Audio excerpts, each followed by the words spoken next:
Hello guys, ഈ video ഓർമ്മയുണ്ടോ? കുറേ ദിവസങ്ങൾക്ക് മുന്നേ ഞാൻ പോസ്റ്റ് എന്താ ഉണ്ടാക്കുന്നത് നമ്മൾ പറഞ്ഞില്ലായിരുന്നു. നമ്മൾ ഉണ്ടാക്കുന്ന ഷവർമയാണ്. എല്ലാവർക്കും മനസ്സിലായി അറിയാം. എന്നാലും നമ്മൾ പറയുകയാണ്, നമ്മൾ ഉണ്ടാക്കാൻ പോകുന്നത് ഷവർമയാണ്. അതും വെറും ഷവർമയല്ല, തന്തൂരി ഷവർമയാണ്. ഇവൻ എങ്ങനെ ഈ പേര് കിട്ടിയെന്ന് അറിയാവോ? ഞാൻ വാങ്ങിയത് തന്തൂരി വേണസാണ്. സോ ഞാൻ വിചാരിച്ചു ഇവന്റെ പേര് കുറച്ച് വെറൈറ്റി ആയിട്ട് തന്തൂരി കിട്ടേ. നമുക്കപ്പോൾ തന്തൂരി ഷവർമ എങ്ങനെ ഉണ്ടാക്കുന്നത് നോക്കിയാലോ?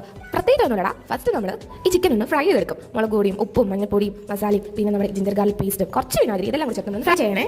എന്നിട്ട് നമ്മൾ ആ എണ്ണയിൽ തന്നെ നമ്മൾ വെജിറ്റബിൾസ് ഒന്ന് സോട്ട് ചെയ്തെടുക്കും. അതായത് നമ്മുടെ ക്യാബേജ്, ക്യാരറ്റ്, സവോള. നമ്മൾ കുറച്ച് കിഴങ്ങും കൂടെ ഫ്രൈ ചെയ്തെടുക്കുന്നുണ്ട്. ഫ്രഞ്ച് ഫ്രൈസാ ഉദ്ദേശിച്ച് ഇപ്പൊ വേറെന്തോ ആയിട്ടുണ്ട്. എന്നിട്ട് നമ്മൾ കുബൂസ് എടുക്കുക, എന്നിട്ട് തന്തൂരി മയോ ചേർക്കുക, നമ്മൾ ആ വെജിറ്റബിൾ മിക്സിലോട്ട് ചിക്കനും മയോണൈസും ആഡ് ചെയ്യുക. ഇതെല്ലാം അവിടെ മിക്സ് ചെയ്യുക. എന്നിട്ട് നമ്മൾ നോർമൽ പ്രോസസ്സിംഗ് ആണ്. മയോ ചേർത്തു, വെജിറ്റബിൾ മിക്സ് വെച്ച് റോൾ ചെയ്തു. എന്റെ കയ്യിൽ അലൂമിനിയം ഫോയിലാണ് ഉള്ളായിരുന്നു, അത് വെച്ച് ഞാൻ കവർ ചെയ്തെടുക്കുന്നുണ്ട്. എന്നിട്ട് എന്താ കുറച്ച് അലങ്കാരപ്പണിയിലൂടെ കഴിഞ്ഞപ്പോൾ നമ്മുടെ തന്തൂരി ഷവർമ റെഡിയായി. അങ്ങനെ സിംഗിൾ ആയിട്ടിരിക്കുന്ന നമ്മുടെ തന്തൂരി ഷവർമയ്ക്ക് കൂട്ടായിട്ട് ഒരു ലൈനും കൂടെ നമ്മൾ ഉണ്ടാക്കുകയാണ്. അങ്ങനെ നമ്മുടെ സിംഗിൾ ആയിട്ടുള്ള തന്തൂരി ഷവർമ ഇപ്പൊ മിംഗിൾ ആയിട്ടുണ്ട്. എല്ലാവരും ട്രൈ ചെയ്യണേ. അപ്പോൾ ഓക്കെ, ബൈ ഗൈസ്.